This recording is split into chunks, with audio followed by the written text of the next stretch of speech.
একটা লোক যখন দুর্ঘটনায় মারা যায় অথবা পঙ্গু হয়ে যায়, অনেক ক্ষেত্রে দেখা যায় যে পরিবারের একমাত্র উপার্জনক্ষম এবং কর্মক্ষম ব্যক্তিটি মারা যাচ্ছে অথবা পঙ্গু হয়ে যাচ্ছে।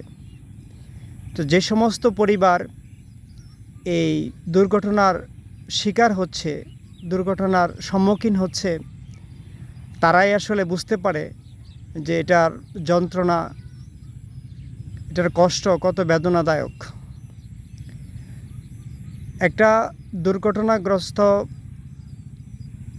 ব্যক্তির পরিবারকে হয়তো সরকার সাময়িক সময়ের জন্য কিছু আর্থিক সহযোগিতা করে থাকেন, কিন্তু সেটা তাদের যে দীর্ঘ সময়ের যে জীবনের পথ চলা, সেই পথ চলার জন্য যথেষ্ট সহায়ক নয়। আর সরকারেরও সেই সামর্থ্য নেই যে একটা পরিবারকে তার পারিবারিক খরচ আজীবন বহন করা, সেটা সরকারের সামর্থ্য আমাদের নেই। সুতরাং কিন্তু আমরা যদি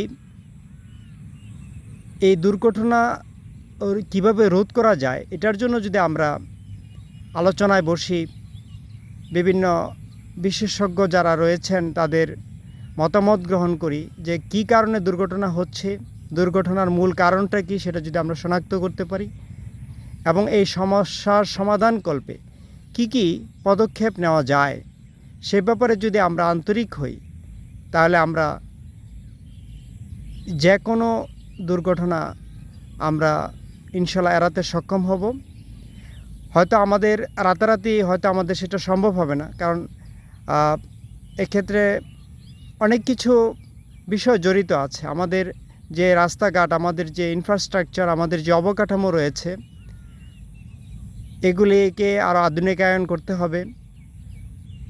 তারপরে এইটার জন্য প্রচুর অর্থের প্রয়োজন আছে।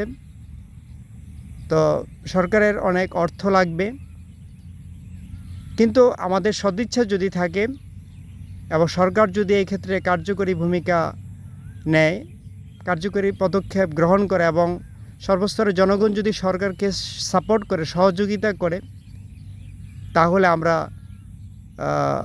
রাতারাতি না হোক অতি অল্প সময়ের মধ্যেই এই বিভিন্ন সড়ক দুর্ঘটনা আমরা এড়াতে সক্ষম হব ইনশাআল্লাহ।